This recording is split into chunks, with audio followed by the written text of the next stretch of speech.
Buka kameranya. Buka kamera. Bukannya bohong. Saya boneng abangku, nggak apa-apa, nggak masalah pun. Iya bang. Iya iya iya. Sabar boneng. Silakan sabar. silakan buka Ikhlas, kameranya. Sabar Iya boneng sabar. iya silakan. Saya boneng tapi saya rajin mandi loh. Ganti sempak pun saya rajin. Ada yang tidak pernah ganti sempak tapi disembah. Halo teman-teman, selamat siang. Selamat siang Bang, kenapa ya jualan agama terus ya? Jualan agama? Iya, Kok jualan agama? iya. Emang Tuhan apa? Abang itu, emang Tuhan Abang yang paling baik. Kok jual agama? Yang setahu saya jual agama itu yang jualan salib. Patung Yesus dijual tuh ada tuh. Patung-patung Yesus itu dijual tuh jual agama. Yang tukar Tuhannya dengan Indomie itu yang ku tahu. Yang keliling-keliling di lorong-lorong jual Tuhannya. Itu yang jual agama. Yang perpuluhan tiap bulan itu apa itu namanya? Menjual apa itu? Jangan emosi ku bilang, jangan emosi. Santai aja. Santai aja. Masa menghadapi boneng tidak bisa tenang? Santai aja. Ayo dinaikkan host kalau masih ada. Santai aja kita. Kita lagi puasa. Makasih teman-teman sekalian. Masya Allah, barakallah. Subhanallah. Assalamualaikum. Waalaikumsalam.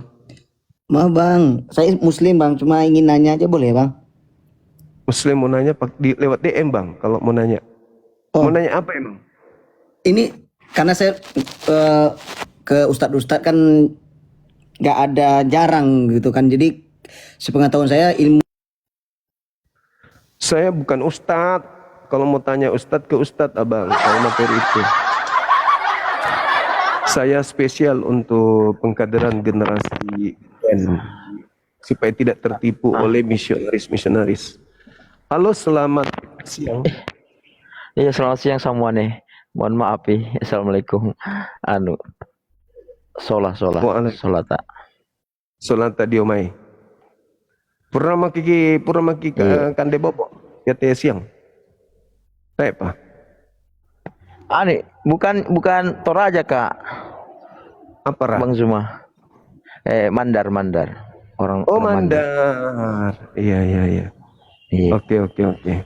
Dari mana, Katolik? Ada mau tanya Protestan? Islam. Oh, Islam. Iya, Iya. Islam. Silakan. Suara apa itu?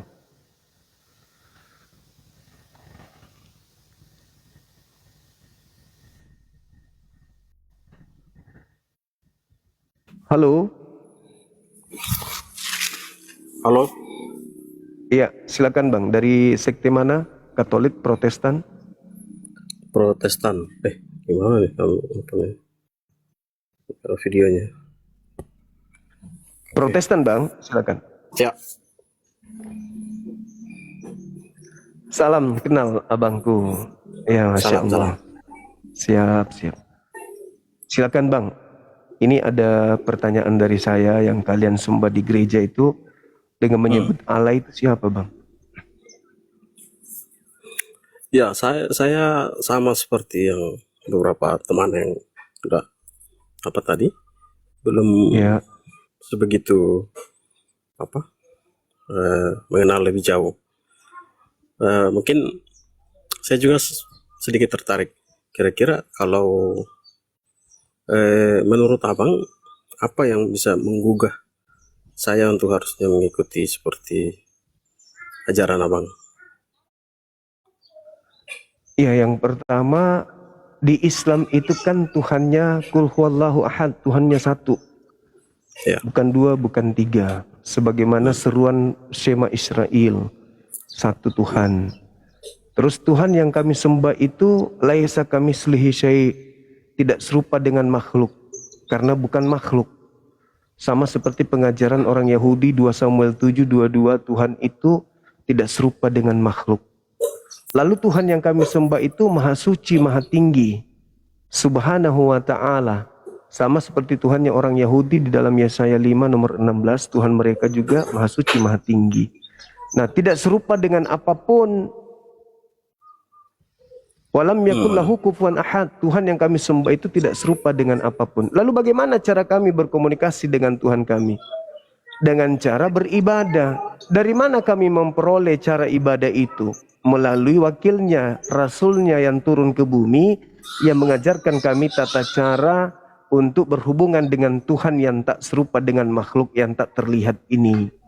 Maka cukup kami melakukan sesuai dengan aturan yang diaturnya melalui nabinya, maka dia yang melihat kami. Ini hambaku tunduk beribadah kepada aku, sujud ikuti aturanku. Itu di Islam abangku. Nah kemudian Ya. jaminan di Islam itu sangat jelas. Anda boleh baca di dalam Al-Quran surah Al-Mu'minun dari ayat 1 sampai ke 11. Orang yang mendirikan sholat, tunduk berserah diri kepada Tuhan, pencipta langit dan bumi, merekalah yang mewarisi surga Firdaus. Begitu abangku. Oh ya, ya, ya. Berarti di dalam Al-Quran ada ditulis juga kalau kita harus sholat ya. Ya, Oh ya, ya. Oke, terus yang berikut tadi saya sempat lihat beberapa video yang teman-teman yang masuk itu ada dikatakan, kalau tidak abang mengatakan kalau Yesus itu menjalankan perintah Islam ya. iya betul. Seperti sujud, sholat, sunat, puasa. Itu perintah-perintah untuk mentauhidkan Tuhan. Yesus itu bertauhid. Dia menyembah Tuhan, tidak menggantikan kemuliaan Tuhan dengan makhluk.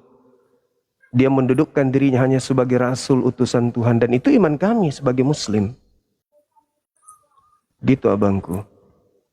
Terus kalau teos ini dapatnya dari mana? Ini di original teks kitab Yahudi Kristen. Kan original asli kitabnya Kristen itu kan bahasa Yunani bang. Bukan bahasa Arab.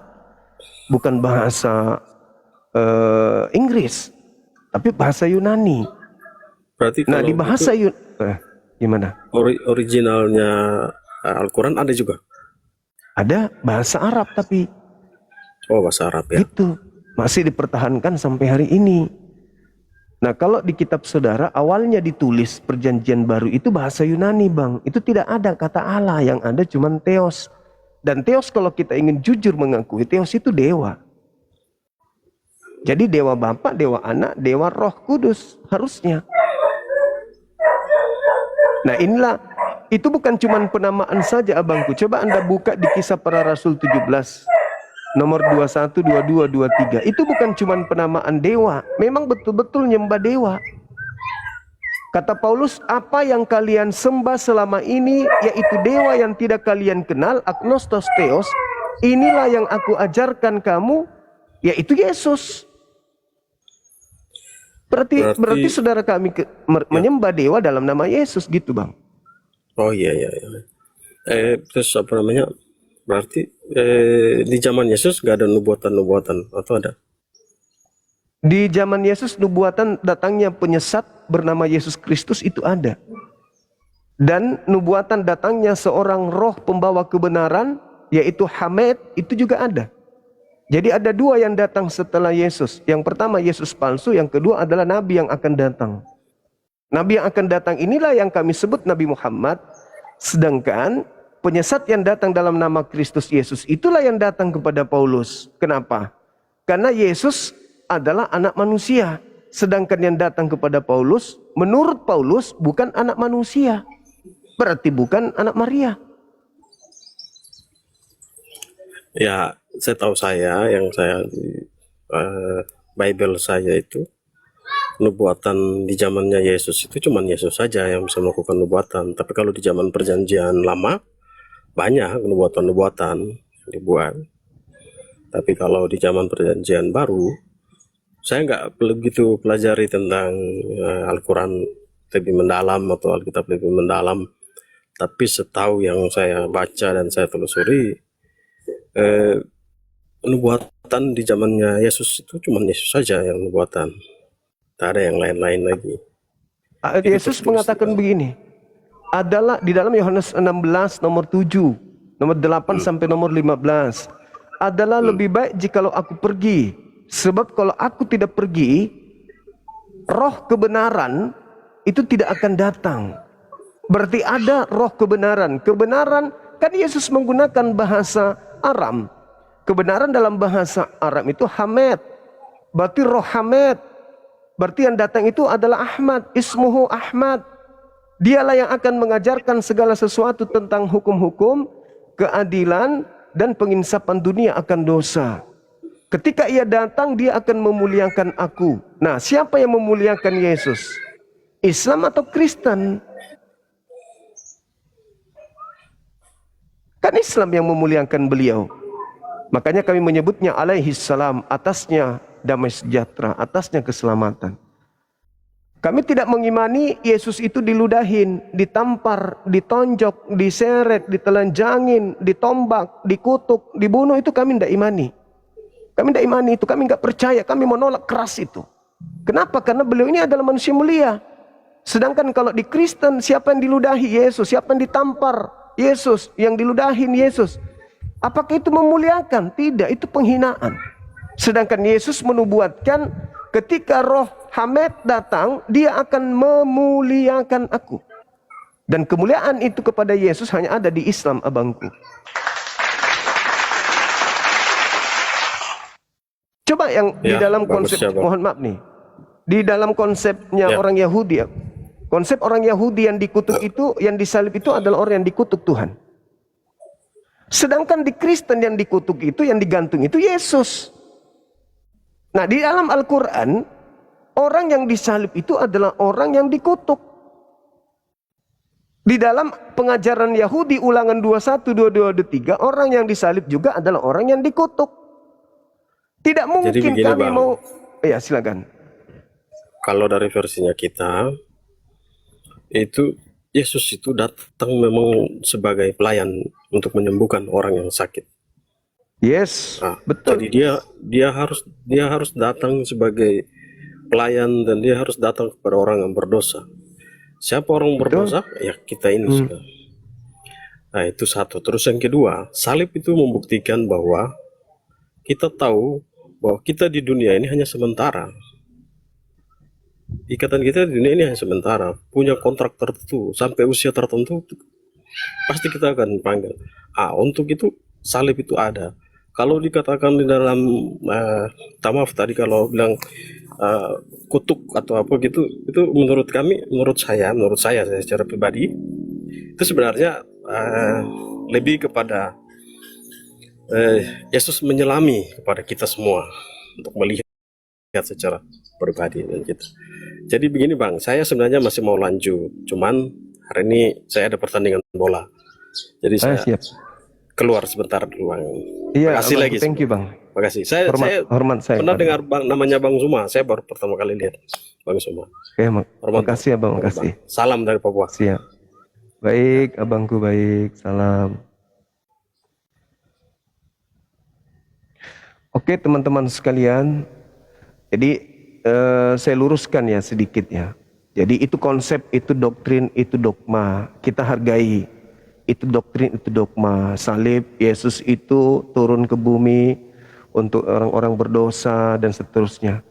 Tapi jangan disalahpahami.